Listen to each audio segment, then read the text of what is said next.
I'm going to do a little experiment.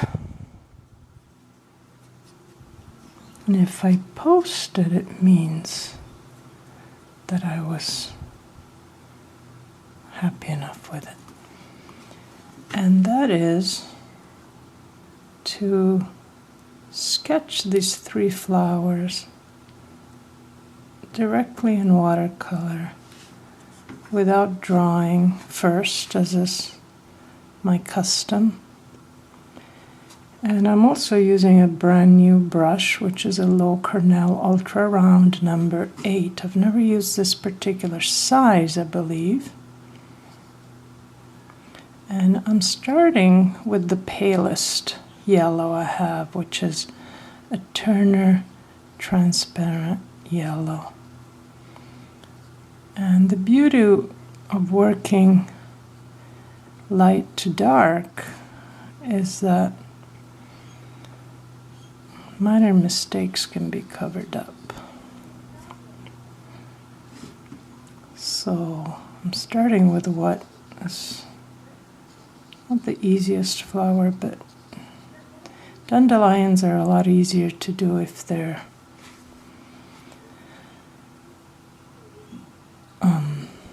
on the side, right? Because it's hard to express quite how deep they are. I'm going to have to put these on different planes because I'm working with a little piece of scrap paper, and when I saw it, I just wanted to use it. I thought I could make a little bookmark out of it, and it's clearly too small to accommodate all these 3 flowers comfortably in the plane in which they appear. So I'm going to put them kind of, well, this and this are closer than they really are, and this one I'm just going to put it way back down here.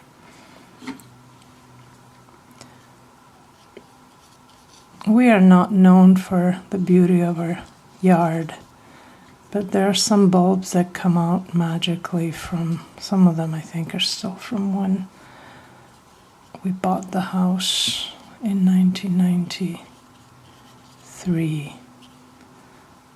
Though I think somebody gave us these bulbs and we put them in, these daffs.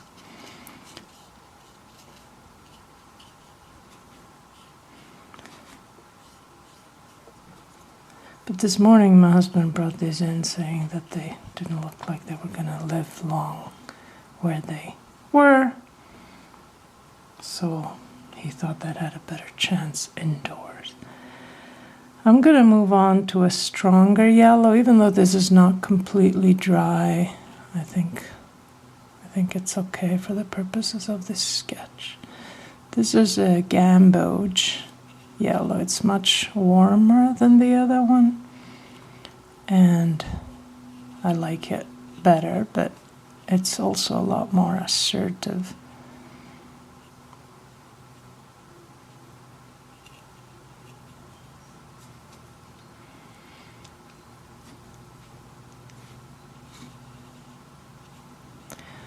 The paper I'm working with, and see what it did here, it's a rough paper by Fabriano Artistico, which is a professional paper line,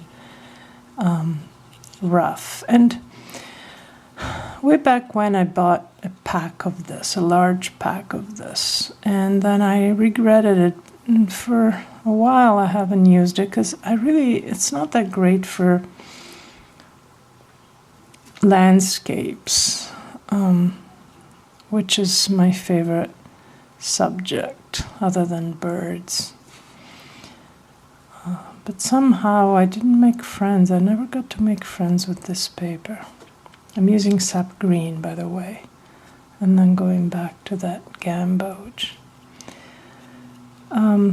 Recently, in looking through my stash of little used paper, I came across it, and I've been doing a lot of tiny work. If you follow me on Instagram, you might have seen those little birds and flowers. And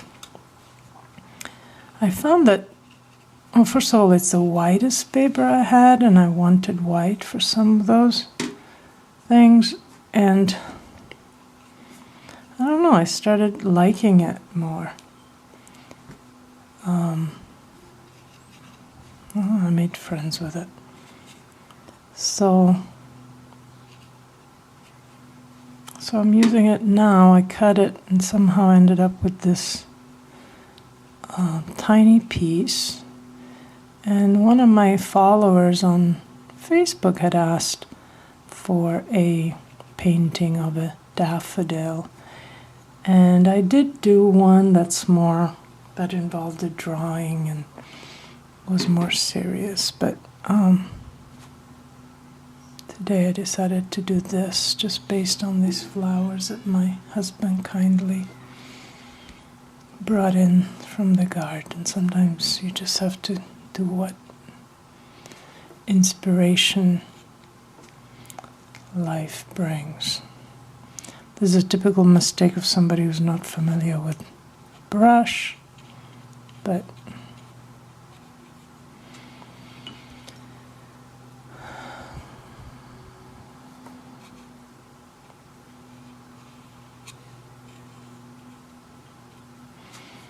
so while this dries a little bit, I wanted to show you my travel palette, which I get kind of picky with palettes, and I tend to wash them and change the colors each time.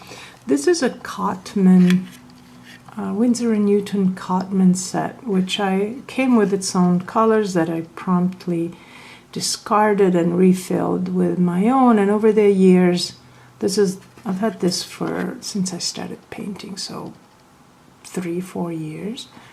And it's come with me on every trip. It's been to Mexico, it's been to Germany, it's been to France, it's been to Italy.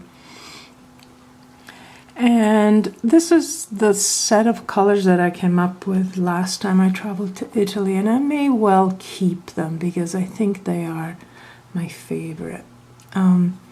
This is by Turner, which is a house brand of Jerry's Artarama. It's called Transparent Yellow. It's a cool yellow, great for greens.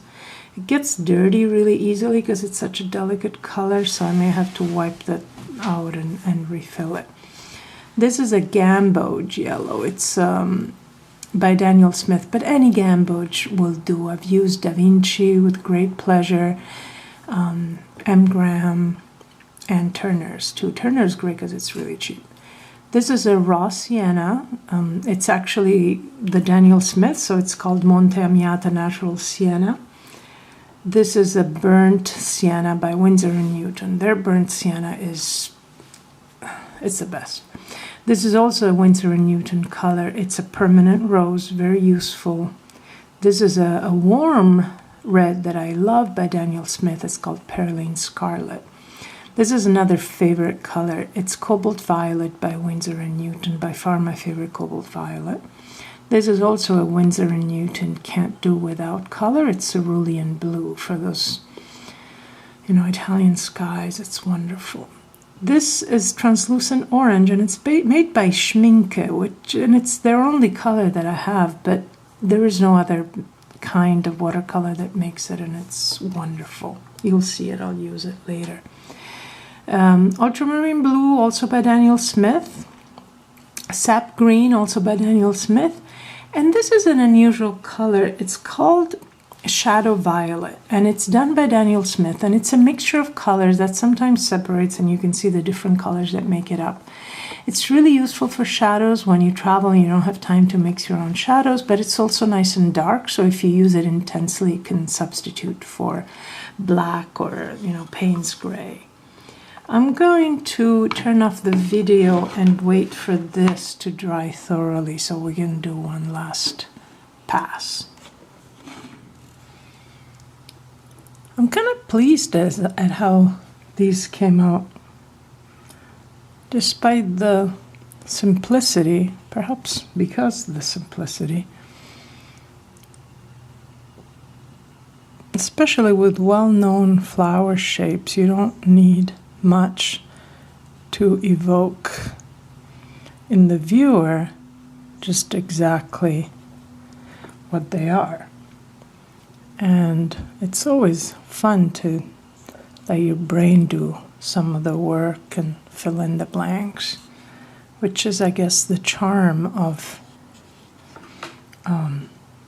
loose painting, right? You leave something to the imagination. Our imaginations, I'm convinced, like to work. Like it's pleasant for us. It's part of what makes us human. We enjoy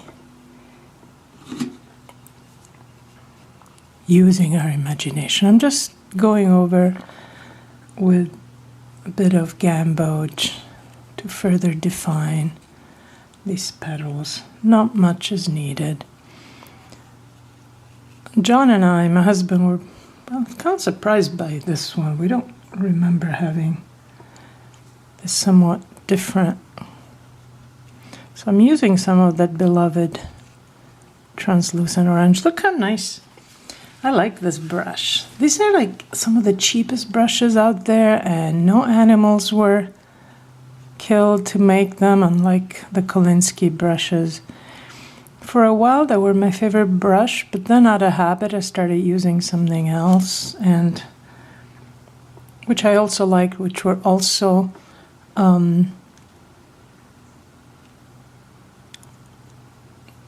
synthetic. But I think I'll go back to this. Those were the Princeton, by the way. Lovely brushes. I have nothing against the Princeton, but I think I like these a little bit better. And they're very pointy, which you don't get as much. Tiny bit of green. See, there's a little bit of green in there. And a little bit of green here. And here. This is a sap green that I'm using straight from the palette. Usually watercolorists don't like to use green straight from the palette. The idea is that green is a very difficult color to reproduce and to make it look natural. I find this particular sap green by Daniel Smith natural enough. I am going to leave it as this. I don't know if you can see, but there's a nice variation in color. And I think the quick sketch captured what I wanted to capture about these spring flowers that we so eagerly awaited here in Vermont. If you have any questions, please don't hesitate to ask them in the comments. I always love to answer. Bye. Thanks for watching.